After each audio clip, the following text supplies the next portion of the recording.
Max, you're over in Mississippi. They're not liking the officials now over there, are they? Woo! That's an understatement. What are they saying over there, Max, about the officiating? Well, they aren't. I've not heard one word, and I've been on the air this morning already on at our station making comments about that. But nobody's thinking that Mississippi State should have won the game. That's not. It was just the fact of the inconsistency and a couple of missed calls, the fumble. But they're blaming that on Moorhead, to tell you the truth, because he could have asked for a review.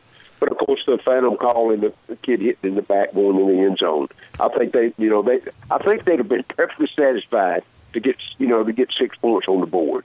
That's the general concept that I've talked to this morning. Yeah, and some people say, well, that he didn't have any factor in the game. Maybe, maybe not. But the first fumble they missed, Alabama takes it down and scores. They would have gotten good field position. Sure. The other deal, when they scored, it kind of energizes you. I just think I thought the officiating, Dad and I think the guy who called the clip on that guy should be suspended because you can't make that call. You didn't see it, so what are you calling it for? Yeah, I agree, and I don't know what. And I did read what Steve Shaw and him are going to review this morning. He and Sankey going to review the tapes and all this morning, and try to get a better feel. And we have we've seen officiating in the SEC.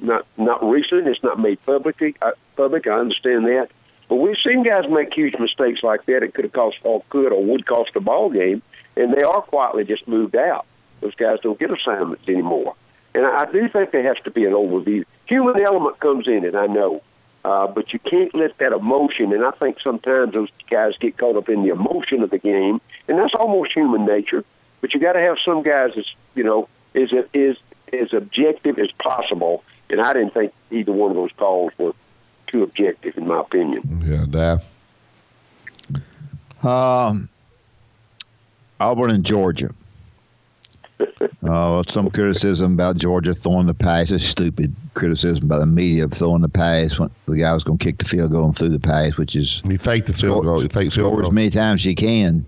That's the way I look at it. Yeah. Where and I ask this all the time: is the plays or the players? For Auburn and in my opinion, it's the plays. In my opinion, is that the recruiting is not organized the way it should be organized. And that's the whole thing. You can talk about anything you want to, but the recruiting is not organized, and probably the facilities are not as look at this kind of stuff when a prospect comes in there at Auburn as they are at Alabama. Coach, it's a selection process of what you're looking for. And look, remember, I did the recruiting at Troy. I was in the recruiting office. I was the number 2 guy at Florida State, and I ran the recruiting office at Ole Miss. And if you don't sit with the coaches and find out the kind of players that you need, and this has to be done 2 years or 3 years in advance, the kind of players you're going after, then you get what you get at Auburn. They don't have enough running backs. They don't have enough offensive linemen. You know what? That's the recruiting concept. Sure it is. You got to plan ahead. You can't just go out there and try to sign the best kids you can sign. That ain't going to win you football games in today's market. Well, you've got to go in and fight for the best players in Georgia and Florida and Alabama, but you got to know who they are, and your selection process you got to hit on some of the guys that you select, and they can talk about. I think Gus Malzahn can coach them if he could get them. But they're not. They're not in. I'm not sure there's any fear of Gus looking over their shoulder, and there's a fear at Alabama. I know that's of bad. Nick Saban looking over. And when I coached, I tried to be darn sure there was a fear of me looking over the assistant's shoulder, whether they liked it or didn't like it. Yeah, Coach. I think that's been kind of an under. I do think it's watered down today because of our society, but I still think it works. I'll be honest with you. Coach, you and I came through the same era, and we know the kind of kids we got, and we know what worked at that time. And I do know that there has to be some, basically modification. But the concept that you mentioned first is what it's all about. And again, I don't know how much continuity, I guess is the word I'm looking for, in that coaching staff. Yeah, that's a good point. That's it. To find those players that fit their system. I don't know how they, and I don't know that anybody else knows. I think it's evident on Saturday. that they don't have the kind of players it takes to run their system. I think Kirby's getting the ones he takes. Again, and I'm going to tell you what I think happened Saturday. I think Kirby got the blueprint on how to beat Alabama. I guarantee you. Yes, he did. They're going to take the blueprint that Mississippi State used on defense, and that's what they're going to do. Yeah, let me ask you about that, Max. When Tua was rolling, I was sitting there thinking, man, ain't nobody going to beat this team. Now, the defense has gotten better, and the offense hadn't looked as good. And if you want to say anything negative about Tua, now he's gotten a lot of praise throughout this year. I don't know how durable this kid is. You hit him, and he will. He may be a tad soft. You hit Jalen Hurts, by God, he's going to get up and run to the sideline. He ain't going to lay there and wallow around. This guy, you come after him and hit him, you can knock him out of the ball game. Now, that's been proven. Now, I don't feel as comfortable about Alabama walking away with this national championship after what Mississippi State did. I want to get your take on that. That's exactly what I said. Not only Georgia's going to take that blueprint, but so is Clemson, so is Michigan. I mean, they're going to take what they do, don't get me wrong, but they're going to look at the blitz packages. And I watched them. I reran the play a half a dozen times when he got sacked, and they were bringing more what they did. And you heard Coach Saban say at the end of in the press conference, we got to protect the quarterback better. Well, let me tell you, the only way they're going to do it, there's two ways. One, I don't think he can do it because he's kind of gimpy on that knee. They roll him out and get him away from the rush, or they got to leave somebody else in.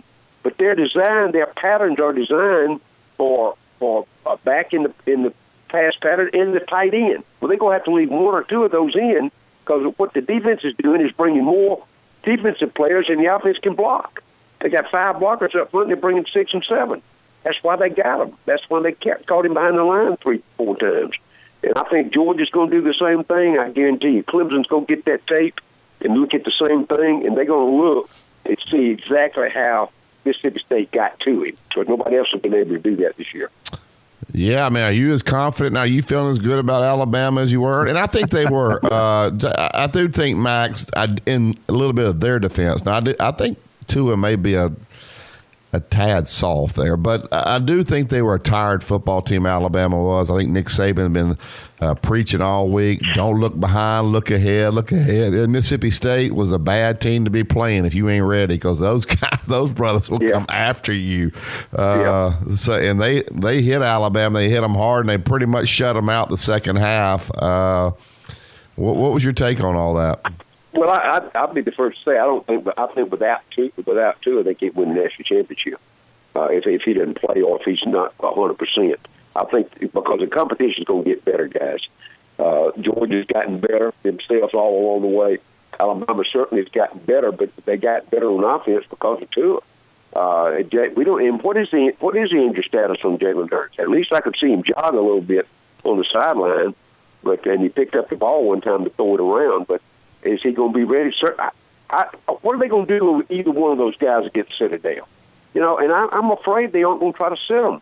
I don't know what that psychological impact is on the inside, but would you not sit both of those kids and let Jones play the quarterback or put Jacobs back there and run the Wildcat? I'd eat up the offensive side of the ball, let the defense win the ball game for them.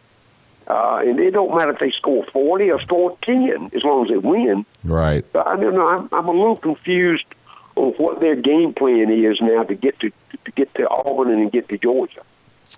Yeah, I don't know. We'll maybe learn a little more today when Coach has his press conference at noon. I don't think Jalen's going to play. He still looks skimpy, and he does. I guess you just play Mac Jones, run the football, and beat them. Just grind it out, and you just got to win the game. They can win it with. Yeah, I was glad to see Najee Harris out and running. I mean, he looked okay. I thought that was a pretty bad ankle sprain he got the week before, but I think they got to have him. They got to have him, and they got to have at least 3. And I'd say, use the fourth back when they have to if they're going to run the ball 50 times. We got a sorry slate of games, but I think Missouri at Tennessee. Here's our 2 coaches at Missouri. Whatever happens, he takes responsibility of it and tries to get. And his team plays after a loss. They do. Yeah. And at Tennessee, they knock your heads off, and they don't have any players. That's right. So they ain't got any players. I don't want to play without him. I didn't coach basketball. Just I had me some players, and they ain't got any. But they play their fannies off. And to me, those two coaches have done darn good jobs with the way they've gone about their business, because they hadn't slacked off a bit. They've done a good job with their team. Well, I think probably compared to them, I think Jeremy Pruitt's done a better job because of lack of players. I don't think he's anybody. You can't say Missouri ain't got offensive players. I mean, with Locke and the two wide receivers, and they got a decent running game. The defense has been a little soft, but I think they've worked on that a little bit. But I like what Jeremy Pruitt's done at Tennessee, and I think they're going to be a force down if they can recruit. They can't recruit the state of Tennessee because there's not many players. They can recruit, bro. This guy can recruit. Yeah. Well, they got to go to Florida. They got to go to Texas. They got to go to the Midwest. They got to find the big physical, fast offense and defensive linemen, and they got to find some speed kids, some skilled players. Well, the problem you got is there are not a lot of minority kids in East Tennessee, and when you go to Memphis, those kids, they can't spell Memphis unless you give them first two letters. Exactly right. It's hard. That's right. You're right, Coach. I don't. They got to go. He knows that, though. I mean, look, he was at Alabama. He understands that. He knows where he's got to go. They've got the format, on the style and type of players. But I agree with you that you got to give him credit. He's coached them up. They hit Kentucky probably as hard as they've been hit this year, and they got after them really, really good. Caused a couple of turnovers, and so I really like. I think he's going to get 6, and he'll get a bowl bid, a small bid, but I think that's way ahead of where Butch Jones left that program. Max, coaching is getting your team ready to play, and during the season you have so many different obstacles, and teams are tired, this, that, and the other. And Nick Saban, hey, they were a little flat, but they do what they got to do to win. Yeah, you could see that Kentucky being let down going to Tennessee. I could see it a mile away. I even talked to you about it on Friday. I could too. And what is it about these guys? They just can't. Other guys, they can't read the moment and at least have their guys ready. They may not win. Kentucky went in there and laid an absolute egg, and Jeremy Pruitt had them ready to go. And Nick Saban always coaches against that, to have his team ready, and he always has them ready regardless of who they're playing. Why can't these other coaches do this? Well, first of all, I think you got to know your kids there. You got to know some. All of them respond differently. You got to get them all. And I think it goes back to recruiting with Coach Saban and that bunch. And we've talked about 100 times. Just because a kid's a 5-star player, if he doesn't fit that system on the way they prepare kids and coach those kids, then he don't go to Alabama. Or if he does and they make a mistake, if you ever notice, they just quietly disappear. Well, to me, that's the way it ought to be done. I just don't think enough coaches put enough emphasis on the quality of a kid that comes and can fit their program. That's the two main ingredients in recruiting. Find a quality player, but he's got to fit your program. He's got to be able to take discipline. He's got to be able to take instruction. He's got to be able to get to class on time. He's got to be able to do all the things, and Alabama's created that system. And I think I've asked that question when Coach Saban first got there. If this system is so good, why can't other guys find it? Well, because a lot of other coaches don't have the discipline themselves. They don't surround themselves with the right assistant coaches. There's a bunch of other things that doesn't fit, and consequently, when it doesn't fit, they can't get the kids ready to play every week. And that's as simple as I'd like to say it. I can't see Bobby Bowden giving any rah-rah speeches. When you worked for him. I may be wrong, but he had those kind of. I don't think he got up there. I can't see Bobby Bowden as a rah-rah guy. So those guys were ready to play. They were out. Of course, they out personnel a lot of people because y'all did a good job of selection. But I can't see him as a rah-rah guy. Yeah, here's the guy. Here's the thing, though. Coach Bowden was Coach Bowden, but look at that staff from there down with Mickey Andrews and Chuck Amata and Mark Rick and those guys. That's where all the activity took place. Coach Bowden was just the same guy every day. That's right. Look, I told you, 2 years there, he never walked in a defensive meeting. I know. Did all of that, everything. We'd meet all day Sunday and Sunday night. We'd present the game plan on Mickey Wood to Coach Bowden on Monday morning. He'd ask a couple of questions. He said, go with it. And that was the way, but it was the guys, it was the coaching staff that Coach Bowden had assembled, and those guys that had been with him several years, they understood. But go back, you hit the other word on. We out-recruited most everybody else as well. Sure. That's what I'm talking about. Max, I haven't been impressed with Jimbo Fisher having his guys ready to play every game this year. They wallowed around against Ole Miss, and they got a late touchdown off an onside kick to make it look worse than it was. This weekend, UAB, the 9-1 UAB Blazers are rolling in the College Station to take on the Aggies. Any chance UAB can go in there and knock these guys off? And also, but just remember, let's go back to Jimbo. Jimbo look what he inherited. He's still. I guarantee you, when spring training comes around, that roster won't be. It'll be about 2/3 what it is today. There'll be some kids that decide this program's not for me. That's what I call collateral damage. Is that he's got to bring in and coach up the kind of players. He had those kind of players that we're talking about, guys that was at Florida State. He kind of got away from him toward the end. But that right now, he's in a chance to build. And to answer your question, yeah, if they wall around and play, UAB can beat them. But I think they know that too. And I don't look for that to happen. I look for Texas A&M to win it. I think it'll be a close ball game, though. But they got to coach their tails off this week to be sure that doesn't happen. That these guys just look at UAB and say, hey, that's just another small D1 school. We'll take that on the way to to another win and get ready to play LSU. Yeah, I think it's one of the more interesting games, but Dad's right. Listen at the lineup. The Citadel, Alabama, Middle Tennessee, Kentucky, Idaho, Florida, Arkansas, Mississippi State, Missouri, Tennessee, UMass, and Georgia, Liberty and Auburn, UAB, Texas A&M, Rice, LSU, Ole Miss, Vandy, and Chattanooga, and South Carolina. And South Carolina just handed Florida that game. They had that game won. Max, what happened to the Gamecocks late in that game? Well, I once again, I'm not on the staff, and I don't sit in the meetings. I don't know, but I think it's one of those things where it was just kind of a letdown for them. They got ahead, 34 to 14 or whatever, and they pulled the foot off the brake, off the gas, and just kind of coasted. And of course, Mullen, having lost a couple that he has and that he shouldn't have, I think stepped his up. You heard what he said at the end of the game. He told them, guys, if you don't think you win, I don't want you to come out on the field. Stay in the dressing room. Mm-hmm. And I think he preached that and hammered that in their head. And I think Felipe Franks had the best game he's had all year long. I think he had to if they were going to win. I thought they were going to try to use Emory Jones, but he's literally saving that. I think Jones gets some snaps against Florida State, and I think he gets some bowl snaps to get ready for next year. But that's neither here nor there. I think a lot of that goes back to Will Muschamp thinking from the sideline that they had that ball game won. I don't know whether it was a verbal admission, but it was a body language. It was a substitution pattern. It was two or three things that fall into that category that you lose a ball game, and that's what happened to South Carolina. Ole Miss, before you leave, Ole Miss, is that quarterback a senior?